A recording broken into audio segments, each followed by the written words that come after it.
I tell you. Hmm. If I were there just getting to know the people of Scotland, where would we go? That's a hard one again, because Phyllis gave me a specific issue, so I knew the people to introduce her to. If you wanted to meet the people, then I would probably get you somebody else to take you around Scotland. You know? This was somebody, a more standard tour guide, because we're trying to get beyond that, and this is more than just a tourist visit for you. I would never have done that. I've never done it ever, and if circumstances just placed me and I went yes when I meant to say no. You know? That's happened to all of us from time to time. It's something I would never do, and I wouldn't do it again. I got you, absolutely. You know? Tell us a little bit about the clan and your role as chieftain. Well, there is a chief of the clan Wallace, but I'm a chieftain, which means I deal with a specific role within the clan system, and again it's based on the old law, you know, which means that there's no receipts and things like this, you know what I mean? If the chief needs something done, then I do it, or I've got 4 captains, they do it. But generally we look after the well-being of the clan of that name, but anyone at all comes under that bracket should they require our assistance or require us to do something to make their life better, then we do it. Yeah. That's wonderful. I mean, I wish we had that sort of system over here in this country. We'd enjoy it. Tell us a little bit about your traditional garb that you're wearing. Well, this is the kind of stuff that we wore on Braveheart, but I mean, it was Braveheart just picked up on the original stuff that we did wear. So it was a kind of cycle thing, you know. And what I've got on at the moment, it looks fluffy because Phyllis washed it. It's made from Harris tweed, which means that even the weave of this is made from the sheep that still live on the shores on the Western Isles, and the men and women who weave this. It's the oldest industry alive, still in existence today, that man has known to been, taken part in. So they've been doing this for thousands of years. So for us to actually wear it and get it done for us means we're keeping employment. And the dyes are all local, and this stuff here is more from a fighting. This is fighting stuff. It's like Kevlar. It's soft, but you can get. It's very difficult to get through it. So we do competition fighting with people from around the world, different fighting styles, just to maintain our discipline as to what we think.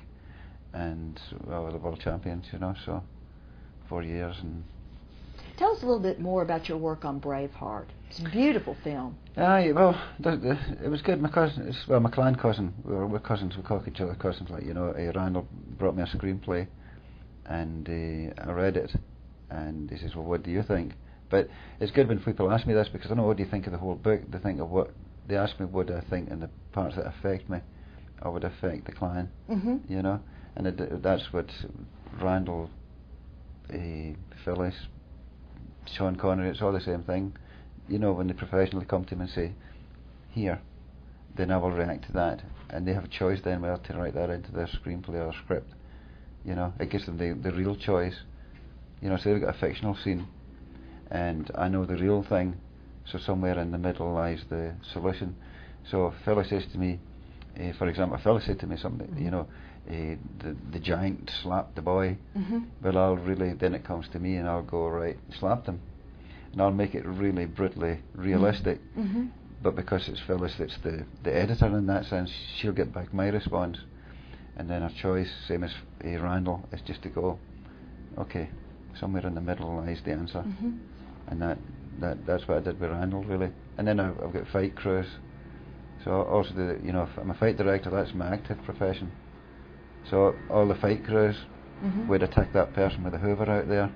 Yes, that's a wonderful way to work that vacuum noise into the script. Just in case you thought it was bagpipes.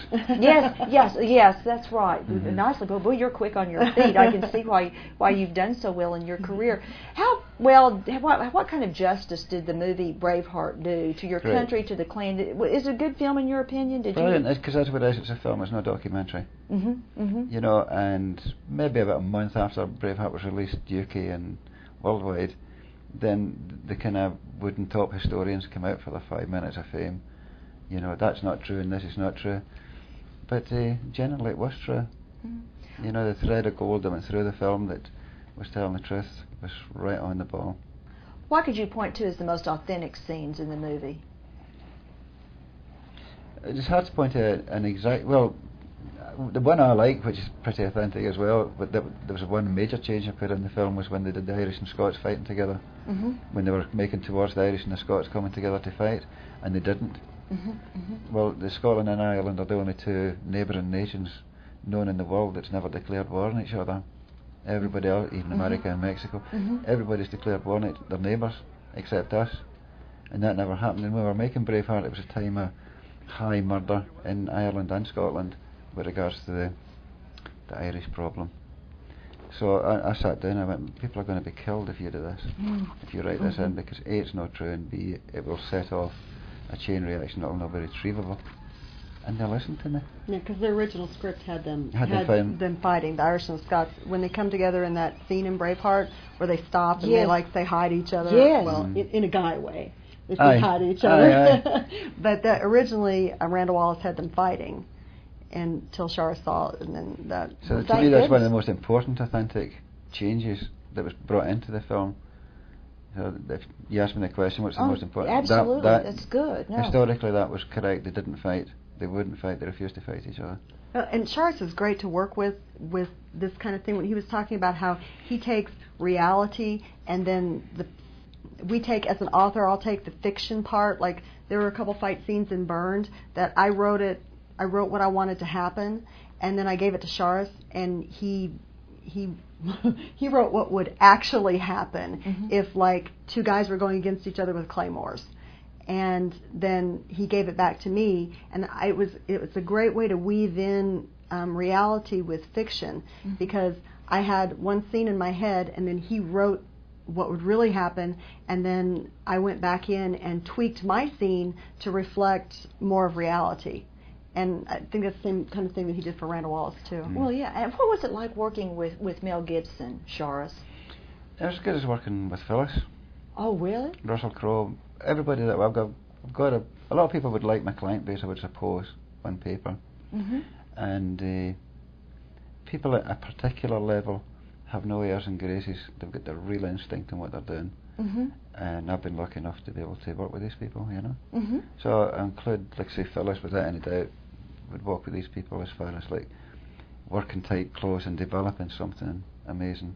Well, sure. You know? Sure, absolutely. In the movies and then now this book, Burned. What has drawn Zoe to the Highlands? Oh, Zoe was in a whole lot of trouble at the end of Tempted. I know. And, you know, I'm sorry. Okay? I know. Well,